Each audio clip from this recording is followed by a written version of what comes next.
P.D. Ouspensky's Miraculous Occult Search. Peter Ivanovitch Ouspensky was a Russian scholar, mathematician and philosopher with an interest in higher dimensions and consciousness, and he believed that the universe was a living, evolving creation run by a higher source. His aim became to make contact with higher dimensions and higher consciousness. He was born the 5th of March 1878. He was reading Russian classics and books on metaphysics by the age of 6. He had an interest in the fourth dimension, which his father had also been interested in. His father was also a mathematician and was an officer of the survey department for the government. Ouspensky believed that ancient religions and cultures and philosophies knew there was more to this world than what we perceive with our 5 senses, and that a hidden knowledge is available to those who seek it. Ouspensky was to travel extensively in the East and in Europe looking for places and teachings to take him to these higher dimensions. He was searching for the ancient wisdom. Ouspensky became a journalist, a foreign correspondent and a translator. He questioned everything, dissatisfied with science and religion, which led to his study of the mystical and metaphysical. He thought, pondered a lot, something that Gurdjieff was later to mention to him, that he always used an intellectual approach. Ouspensky often wondered why he and everybody else did what we did. What was the point to everything? A quote now from P.D. Ouspensky's A New Model of the Universe. French, German, English, Italian papers. Phrases, sympathetic, critical, ironical, blatant, pompous, lying, and, worst of all, utterly automatic phrases, which have been used 1,000 times and will be again on entirely different, perhaps contradictory occasions. I've made a survey of all these words and opinions, pretending to take them seriously and then, just as seriously, to write something on my own account. But what can I say? It is all so tedious. Ouspensky wanted to find the purpose for man in the universe. Ouspensky believed that there were different levels to the universe and existence, and that consciousness was also made up of levels, which meant that there are higher states of consciousness to access. There is more to the physical world than just what our 5 senses show us. We have potential to advance, progress, especially as he thought that this realm we live in was one of the lowest worlds. We should be able to go higher if we developed what he called our 6th sense. Then these higher realms, consciousnesses, we would be able to access. J.H. Rayner writes in his book Ouspensky, the Unsung Genius, that Ouspensky was looking for recognition of and submission to these higher levels of intelligence. The 4th dimension. There are 3 dimensions that we know of: length, breadth and height. Ouspensky wanted to know what the 4th dimension was. He looked into Hinton's Flatland and he studied the limitations of the 3D world. He regarded the 4th dimension as an extension of the 3rd. A quote from New Model of the Universe. The very idea of the 4th dimension must have arisen in close connection with mathematics, or, to put it better, in close connection with the idea of measuring the world. It must have arisen from the supposition that besides the 3 known dimensions of space, length, breadth and height, there might also exist a 4th dimension inaccessible to our perception. Logically, the supposition of the existence of the 4th dimension can be based on the observation of these things and events in the world, for which the measurement of length, breadth and height is not sufficient, or which elude all measurement. Such are, for instance, various effects of vital and psychic processes, such as all ideas, mental images, and memories, such as dreams. Dreams. Ouspensky studied dreams and came to the conclusion that most dreams were unconscious associations from the day, but that there were significant dreams, though rare, that he thought could be information from higher sources. A quote from the new model of the universe. I wanted to collect as much material as possible for judging the structure and origin of dreams, and I began, as is usually recommended, to write down any dreams immediately on awaking. I wanted to verify a rather fantastic idea of my own, which had made its appearance almost in my childhood. Was it not possible to preserve consciousness in dreams? That is, to allow while dreaming that one is asleep, and to think consciously as we think when we are awake. Recurrence. Everything repeats itself. Ouspensky experienced déjà vu throughout his life, and he was adamant that this was a signal that we repeat the same life over and over again. The idea of recurrence appealed to Ouspensky. Time runs in a cycle, which is in a circular movement. It starts, goes around, and at some point comes back to its starting point, and then restarts the whole cycle again. We live over and over again the same lives. Time in existence repeats itself over and over again, and Ouspensky wanted to break that cycle for himself, to get out of the loop. But recurrence means that there is no free will, everything is fated, already written, predestination, unless, Ouspensky thought, one develops and gets off the will. There are laws to each level, but if we learn them we can develop our own consciousness beyond our usual senses, and thus reach the next. And the point of this for Ouspensky was that we can experience life fully and perhaps break our cycle of recurrence. This led him to writing the fiction tale The Strange Life of Ivan Oskin. In the story, Ivan Oskin realises that he has lived this life before, this life that he finds tedious, and by a miraculous intervention he gets the chance to relive it again and try to change it. It is a tale of recurrence and existentialism. Travels.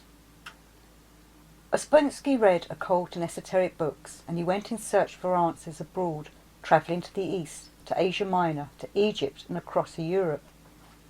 He returned from his first set of travels in 1909 and moved to St. Petersburg, where he gave talks on what he had encountered abroad and lectures on the fourth dimension.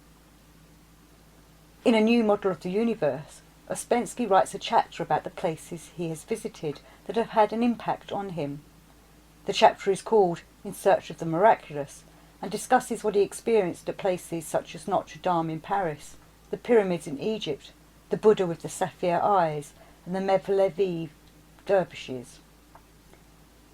He also writes about his experience with the Sphinx in Egypt. This from the New Model of the Universe. When I saw the Sphinx for myself, I felt something in it that I had never read and never heard of. Something that at once placed it for me among the most enigmatic and at the same time fundamental problems of life and the world. He continues to describe how he walked up to the Sphinx, sat before it, tried to connect with it. He felt a feeling of awe, yet also the feeling that he was insignificant to it, as though the Sphinx just did not see him. But one word did come into his mind whilst looking at this ancient monument, and Ouspensky says that word came with a cold shudder: eternity.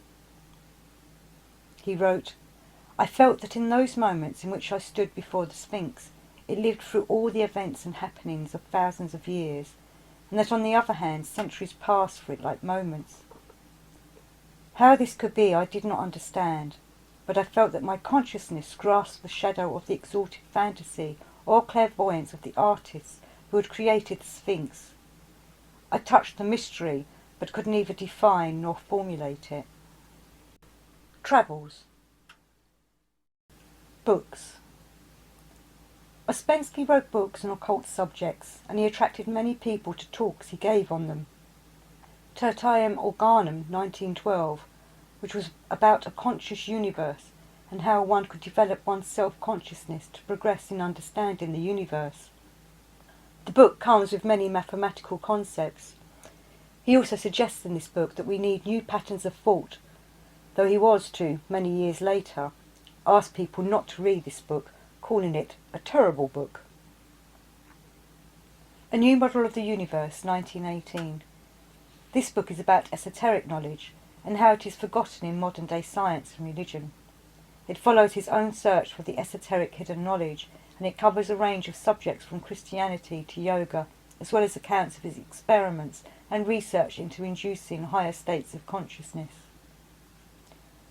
Ouspensky also wrote a small book on the tarot, looking at the symbolism of the cards and investigating the hidden knowledge within them. He subtitled the book Philosophy of Occultism in Pictures and Numbers, stating that one needed creative thought and a developed imagination to be able to understand the tarot system. In other words, one needs a special training of the mind to be able to read them. He regarded the tarot as another method for understanding the hidden forces within the universe. Ouspensky's second set of travels. This time Ouspensky went east, where he came across schools of religion and devotion of Indian philosophies, teaching one to be a yogi, fakir, or a monkish style of life. Ouspensky met many mystics, gurus, and looked at schools, but he felt that most of them were pseudo-mystical. He divided the supernatural into two categories, magic and mysticism. He writes in the New Model of the Universe, "I called magic all cases of intensified doing and concrete knowing through other than ordinary means, and I divided magic into objective, i.e. with real results, and subjective, i.e. with imaginary results, and I called mysticism all cases of intensified feeling and abstract knowing." A few paragraphs further on he writes, "Mysticism in its nature is subjective. I did not therefore put objective mysticism into a special group. I nevertheless found it possible sometimes to call subjective mysticism the false mystical states or pseudo-mystical states which are not connected with intensified feeling, but come near hysteria and pseudo-magic." Ouspensky did not want this type of teaching. He wanted a teacher that showed him how to live in this world, a modern lifestyle, and still be able to develop progress in higher consciousness studies. He did not want to learn trance, or to be able to stick needles into his body. He returned to St. Petersburg disappointed that he did not get any answers at finding the miraculous. The Theosophical Society. Ouspensky met Annie Besant at Adyar in India in 1913, whilst on his second set of travels, when he had been in search of yogis and gurus. This trip was cut short by the Great War. I am sure that the idea of the ageless wisdom taught by the Theosophical Society appealed to Ouspensky. He was invited to join the Theosophical Society's inner circle, but he declined and later left the Theosophical Society. Rainier writes, "Ouspensky recognised the validity of the basic ideas, but had reservations about their application. The customary interpretations he felt were too facile, an exercise of idle imagination with insufficient emphasis on the need for individual effort. Theosophy to Ouspensky was a good written guide, but where were the exercises to develop?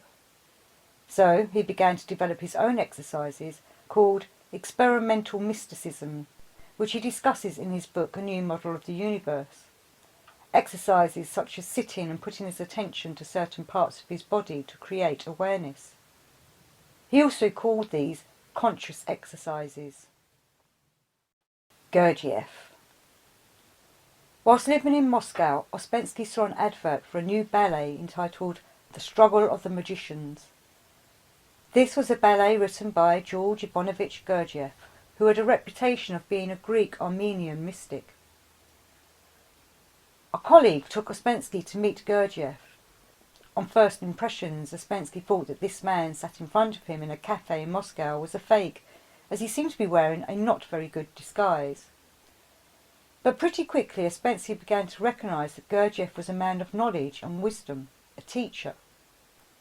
Rainier writes, "Gurdjieff produced in him an unexpected desire to laugh and sing, as though he had escaped from some strange prison."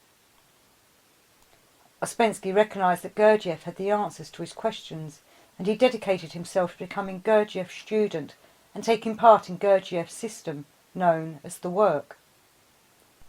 Gurdjieff came to wake people out of their slumber, the slumber that kept them from developing.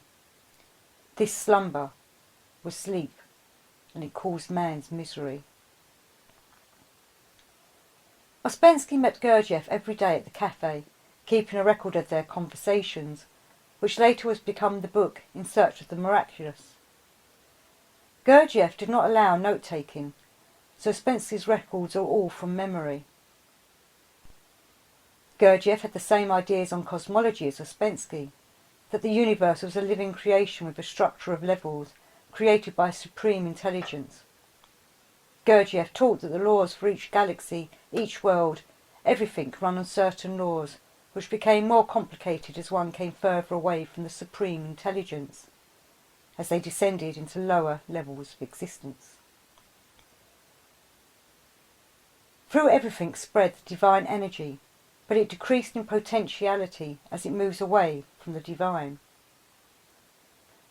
Gurdjieff's teaching was vast, and Gurdjieff was looking to start a school to teach it, but he also had the caveat that no one should believe everything he said. Always verify everything one learns, hears about for oneself, and this appealed to Ouspensky. He did not just want to be taught, he wanted to learn and authenticate for himself. Gurdjieff was here to wake us up, to sell us solar energy, as he said, yet Ouspensky wanted to find a school. Gurdjieff told Ouspensky such schools that he sought were out there, but there are few of them, and they are hard to find. Gurdjieff listened with his heart, whereas Ouspensky listened with his head. Know thyself, and thou shalt understand the universe and God. This ancient saying applies to Gurdjieff's teaching, and it appealed to Ouspensky, who wanted to know himself and understand everything. Gurdjieff also showed Ouspensky the symbol of the Enneagram, and told Ouspensky that if he could understand this symbol, he would know and understand everything. There are many accounts of Gurdjieff having a very powerful personality. He was not a normal man. He was more developed, and sometimes he showed his powers. Ouspensky received a telepathic communication from him, just once, and he writes about it in Search of the Miraculous. Suddenly I noticed that among the words which he was saying to us all, there were thoughts which were intended for me. I caught one of these thoughts and replied to it, speaking aloud in the ordinary way. Jean nodded to me and stopped speaking. There was a fairly long pause. He sat still, saying nothing. After a while I heard his voice inside me as if it were in the chest near the heart. He put a definite question to me. I looked at him. He was sitting and smiling. Ouspensky went back to St. Petersburg and began groups teaching Gurdjieff's system. Then the Bolshevik Revolution came along and Ouspensky had to leave Russia. He wrote about this for a magazine edited by A.R. Oraj, who was also a Theosophy member. The magazine was The New Age, and these articles were later published as a book titled Letters from Russia. Ouspensky went in search of Gurdjieff, who had also left the country and headed to the Caucasus. When Ouspensky finally found him, he said he was only alive because his boots and trousers still held together. Gurdjieff had started a new group by the Black Sea, and Ouspensky joined this. Here Gurdjieff began to teach a new exercise which was known as the movements, which were exercises for the mind, body and emotions, movements that were intended to raise the level of consciousness. Some time after this, Ouspensky left Gurdjieff again and went to Turkey, where he continued to teach Gurdjieff's ideas for the transformation of man. Gurdjieff was teaching one to become a balanced man, to balance the three centres of the intellect, the emotions and the instinctive, also known as the physical body. Once one had balanced these three centres, one could begin the path to go to higher levels. Gurdjieff. England. In 1921, Ouspensky was 42 years old. Ouspensky had published Etiam Organum, and an English lady had taken such an interest in this book that she invited him to England, all expenses paid. This lady was the wife of one of the major press barons, and she was known as Lady Rothermere. She had Ouspensky lecture to interested parties such as the Quest Society and weekly meetings at Warwick Gardens in London, where he taught Gurdjieff's system. Ouspensky was particularly interested in what Gurdjieff called self-observation. Gurdjieff taught people to look at themselves with integrity, which is not an easy task. Rayner writes, "The validity of the psychological formulations can be confirmed by simple self-observation, though this is not easy because of the burden of self-esteem which we acquire from childhood." Ouspensky learned through Gurdjieff to be objective with one's observations of oneself, and if one succeeds in this, one will increase one's level of being. Gurdjieff visited Ouspensky in the group when he came to London. He sat in on one of Ouspensky's meetings, and the people were so overwhelmed they couldn't speak. One brave person finally asked a question. "Mr. Gurdjieff, what would it be like to be conscious in essence?" And Gurdjieff replied, "Everything more vivid." Apparently it was the only time Gurdjieff spoke at any of Ouspensky's meetings that he attended. Lady Rothermere was quite taken with Gurdjieff, so much so that she helped him buy a place in France to set up his Institute for the Harmonious Development of Man. This was in Fontainebleau, and the building was called the Priory. To explain this place would take a whole other talk, but the aim was to teach people to become a balanced man. Gurdjieff tells us that we all live in a lunatic asylum in the modern world, and that we lie to ourselves all the time.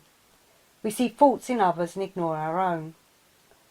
One needs a new willpower to do the work that Gurdjieff suggests one has to do to start on the path to becoming a balanced man.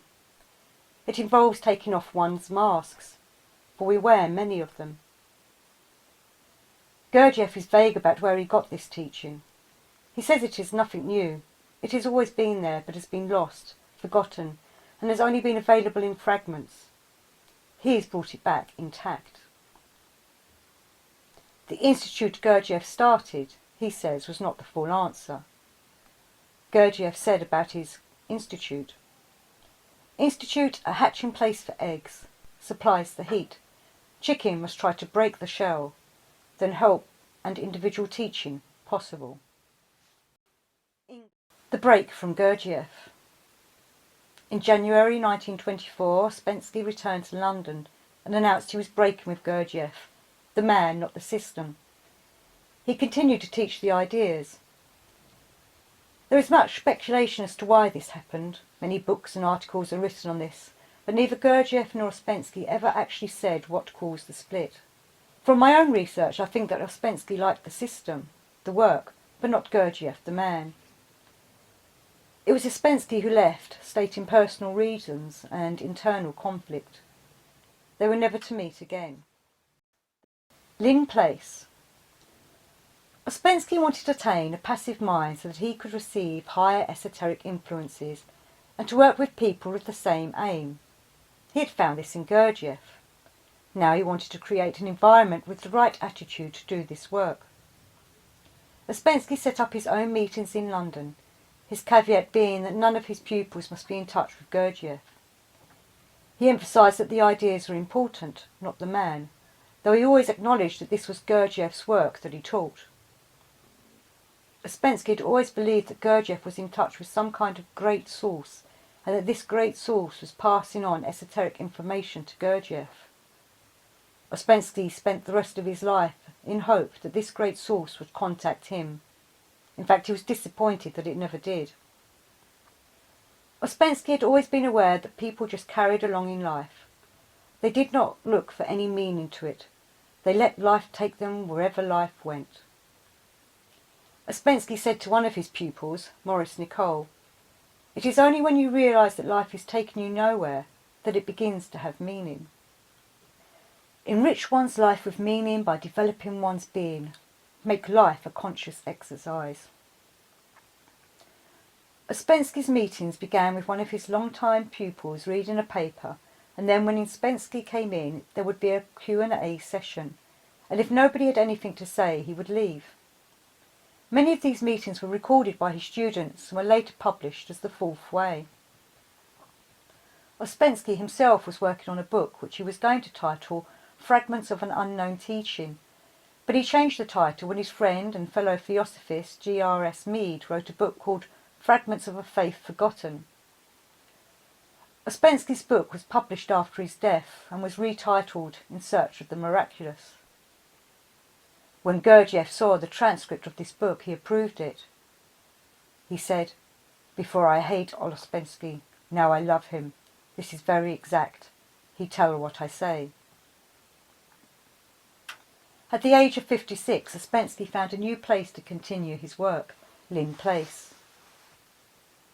If one creates awareness of oneself and works at it consciously, then conscious energy is created in one, and when one dies, this conscious energy feeds the soul and keeps that going for a certain period of time after death. And this is what helps one to break from the wheel of life and time, stops one coming back in the recurrence cycle. Many biographers and students say that Ouspensky changed when he moved to Lynn Place. He became withdrawn. His lectures were mainly intellectual. He seemed to have lost the stimulus. He still wanted to explore the world for esoteric knowledge in esoteric schools, and he thought about starting a new society that would allow him to do this. He named it the Historico-Psychological Society. The three aims were: 1. The study of man's true evolution and the necessity for new systems of thought. 2. The study of esoteric schools in different historical periods and countries and their influences on the development of humanity. 3. The practical attainment of conscious living through the techniques of psychotransformism. He set this society up at Collett House in Barons Court, London, but he never actually got to travel because the Second World War started. Instead of going east, he went west, living in New Jersey in America for a few years to see the war out. He started groups out there with his wife. In 1943, he was 65 years old. Ouspensky had become bored and turned to drink. It was as if he had given up. He was still writing, but he was not doing. It seems he was disappointed at not succeeding in reaching the higher consciousness, that he had not been contacted by the higher sources. He returned to England in 1947, where he announced he was no longer going to teach. He knew he was dying. He wanted to remember, to recollect everything he could. He was chauffeured around to places where he used to live in England, where he used to teach, and where he had stayed with friends, his intentions being to make sure he remembered them. He spent his last days in England, dying in London on the 2nd of October, 1947.